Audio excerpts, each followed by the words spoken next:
नमस्कार. चला आज निघूया महाराष्ट्राच्या एका भन्नाट प्रवासावर. हा असा प्रवास आहे जिथे डोंगर, माती आणि इथले वन्यजीव हे सगळे मिळून एक जबरदस्त कहाणी सांगतात.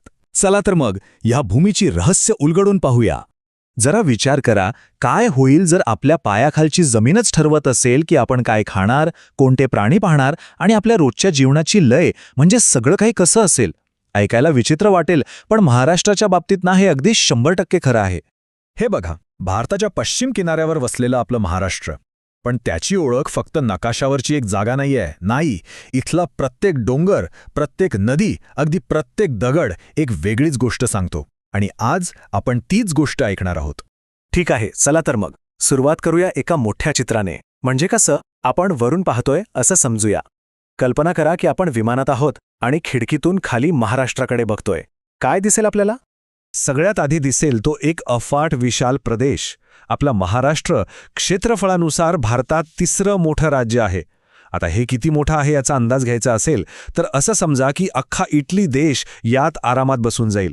हो, इतकं प्रचंड आहे हे. आणि मग दिसेल सह्याद्री पर्वत. तो जणू काही एका मोठ्या घराचं उतरतं छप्पर आहे. या छपरामुळे काय होतं तर पावसाचं पाणी 2 भागांत विभागलं जातं.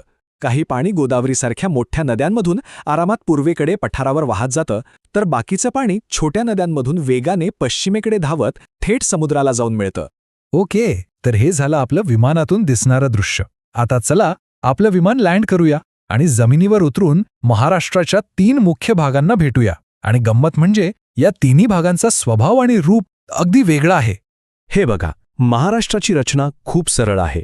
मुख्य 3 भाग आहेत. एक, पश्चिमेला समुद्राला बिलगून असलेला कोकण. दुसरा, राज्याच्या बरोबर मधोमध एखाद्या भिंतीसारखा उभा असलेला सह्याद्री. आणि तिसरा, पूर्वेकडे पसरलेला तो विशाल दख्खनचा पठार. खरं तर हे 3च भाग महाराष्ट्राचं सगळं काही ठरवतात. तर पहिला भाग म्हणजे कोकण किनारपट्टी. सह्याद्री आणि अरबी समुद्र यांच्यामध्ये अडकलेली एक चिंचोळी पट्टी. सगळीकडे हिरवीगार झाडी, नारळ पोफळीच्या भागा, एकदम चैतन्यमय. त्यानंतर येतो सह्याद्री म्हणजेच पश्चिम घाट. हा खरं तर आपल्या राज्याचा पाठीचा कणा आहे. जसा पाठीचा कणा आपल्याला आधार देतो, तसाच हा सह्याद्री संपूर्ण राज्याला आधार देतो. तोच हवामान ठरवतो आणि आपल्या सगळ्या मोठ्या नद्यांना जन्म देतो. आणि तिसरा आणि सर्वात मोठा भाग म्हणजे दख्खनचा पठार. याची कल्पना करायची असेल तर समजा एक भला मोठा टेबल आहे जो थोडासा उंच आहे. हाच तो पठार. राज्याचा बहुतेक भाग याच पठारावर वसलेला आहे. आता खरी गंमत इथे आहे. या 3 वेगवेगळ्या भागांमध्ये 3 वेगवेगळ्या प्रकारची माती तयार होते. आणि हीच माती ठरवते की आपल्या ताटात काय येणार. म्हणजे आपल्या जीवनाची चव थेट मातीतून येते. चला बघूया हे कसं घडतं. सुरुवात करूया दख्खनच्या पठारापासून. इथली माती बघितली का? काळीभोर आहे. ही ज्वालामुखीच्या लावा रसापासून बनलीये, म्हणून हिला काळी कापसाची मृदा किंवा रेगूर म्हणतात.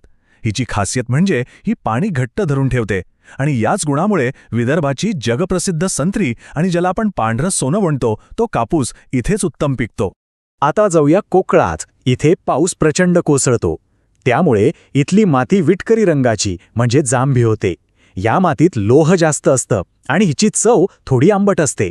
आता कळलं का, जगातला बेस्ट हापूस आंबा आणि ते कुरकुरीत काजू कोकणातच का होतात?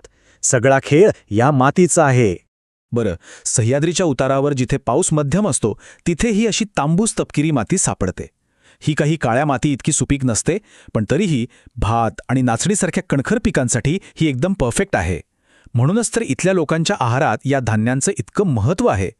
आणि शेवटची म्हणजे जिथून नद्या वाहतात तिथे त्यांच्यासोबत आलेला गाळ साचतो. ही गाळाची माती म्हणजे जणू काही नदीने दिलेली भेटच असते. प्रचंड सुपीक. आणि ज्या पिकांना खूप पाणी लागतं जसं की ऊस, त्यांच्यासाठी तर ही माती म्हणजे वरदान आहे. म्हणूनच तर महाराष्ट्र साखर उत्पादनात देशात पहिल्या क्रमांकावर आहे. तर ही जमीन, ही माती, हे सगळं फक्त माणसांसाठीच नाहीये बरं का. या वेगवेगळ्या प्रदेशांनी महाराष्ट्रातल्या भन्नाट वन्यजीवांना सुद्धा आपलं घर दिलंय. चला आता या आपल्या खऱ्या स्थानिक रहिवाशांना भेटून येऊया. आपल्या जंगल सफारीची सुरुवात करूया थेट ताडोबाच्या जंगलातून. आणि भेटूया महाराष्ट्राच्या राजाला, रॉयल बेंगाल टायगर. आपल्या पूर्वेकडच्या घनदाट जंगलांचा हाच तर खरा शासक आहे. आता जरा नजर वर उंच झाडांवर टाका. काही दिसलं का? ही बघा, ही रंगीबेरंगी मोठी खार, ही आहे शेकरू, आपल्या महाराष्ट्राचा राज्यप्राणी. आपल्या लांब शेपटीचा तोल सांभाळत ती एका झाडावरून दुसऱ्या झाडावर कशी मस्त उड्या मारते बघा. आता भेटूया राधानगरीच्या जंगलातल्या या ताकदवान रहिवाशाला. हा आहे गवा, भारतीय बायसन. पश्चिम घाटाच्या त्या हिरव्यागार जंगलांमध्ये याचं एक वेगळंच वजन आहे. घनदाट जंगलांपासून आता आपण थोडं बाहेर येऊया महाराष्ट्राच्या सपाट गवताळ प्रदेशात. इथे आपल्याला भेटतं हे सुंदर काळवीट, वाऱ्याच्या वेगाने धावणारं इथल्या मोकळ्या मैदानाचं हे खरं प्रतीक आहे.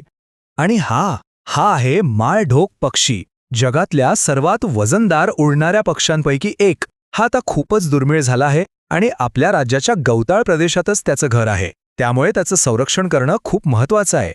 तर समुद्राच्या खाऱ्या वाऱ्यापासून ते पठारावरच्या मोकळ्या हवेपर्यंत आपण काय पाहिलं? महाराष्ट्राचं प्रत्येक रूप किती वेगळं आणि किती अद्भुत आहे. ही खऱ्या अर्थाने विविधतेने भरलेली भूमी आहे. या संपूर्ण प्रवासाचं सार जर एका वाक्यात सांगायचं झालं ना, तर ते असं आहे: किनाऱ्यावरच्या मिठापासून ते शेतातल्या साखरेपर्यंत महाराष्ट्राची खरी कहाणी इथल्या भूगोलानेच लिहिली आहे. आणि आता जाता जाता एक विचार: जर महाराष्ट्राची जमीन इतकी सुंदर, इतकी मोठी कहाणी सांगू शकते, तर मग ज्या जमिनीवर आपण उभे आहोत, ती जागा, तो परिसर, त्याची कहाणी काय असेल?